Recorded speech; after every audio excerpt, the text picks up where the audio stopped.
নিহারে জয়ী গেলে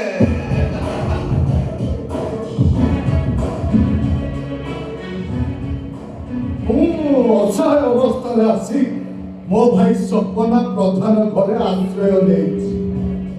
ଗତକାଲି ରାତିରେ ମୋ ଭାଇ ମୋ ଭାଉଜ କାମରୁ ଫେରିବା ଡେରି ହେଇଥିଲା। ସେହି ସୁଯୋଗରେ ବାଲ୍ମୀକି ଦାସ ଦୁଷ୍କର୍ମ କରିଛି। ବାଲ୍ମୀକି ଦାସ ଦୁଷ୍କର୍ମ କରିଛି ବାଲ୍ମୀକି ଦାସ। ମୋର ଏକମାତ୍ର ସାକ୍ଷୀ ସପନା ପ୍ରଧାନ ପୁଅ ସାଇ ସାଇ ସାଇ ସାଇ ମାନେ ବିକଳାଙ୍ଗ। ମୋର ନିବେଦନ ହେଇଛି ମୋର ଦୁଷ୍କର୍ମକାରୀକୁ ଆରେଷ୍ଟ କରି ମତେ ଉଚିତ ନ୍ୟାୟ ଦେବେ। ନ୍ୟାୟ ପାଇବ ପୀଡ଼ିତ ନିର୍ଦୋଷ ନିଶ୍ଚୟ ନ୍ୟାୟ ପାଇବ। ମାମୁ ମାମୁ ଓ ପଇସି ମାମୁ ପଇସି ବଜେଇ ଦେଲା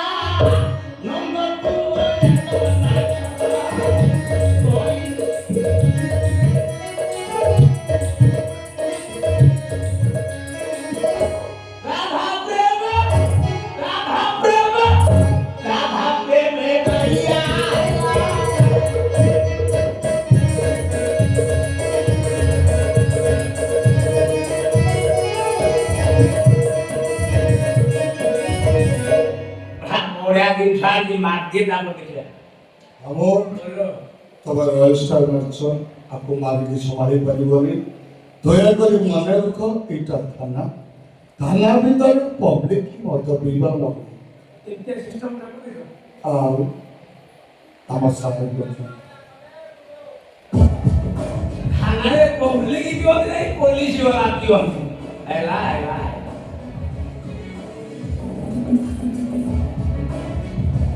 ଏଥର ପଇସି ବାଜିବ ମାମୁ ଭଣଜା ମିଶି ଖେଳ କରିବା।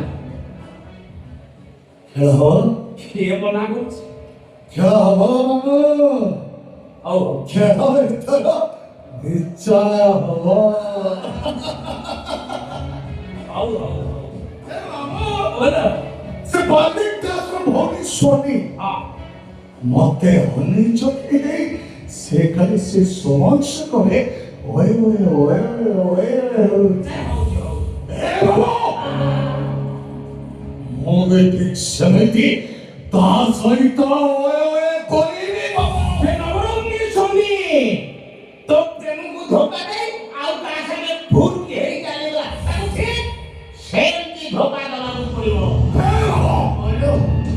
ସେ ସ୍ୱାମୀ ମତେ ସତ ନକର ଇନ୍ଦ୍ରଧନୁ ଦେଖେଇ ଦେଇଛି। ଲକ୍ଷେ ପ୍ରଜାପତି ହେଇ ମୋ ପ୍ରେମ ଉଦ୍ୟାନ ଫୁର୍କି ଉଡ଼ି ଯାଇଛି। ମତେ ସେ ଧରା ଦେଇନି ବାବା, ମତେ ସେ ଧରା ଦେଇନି।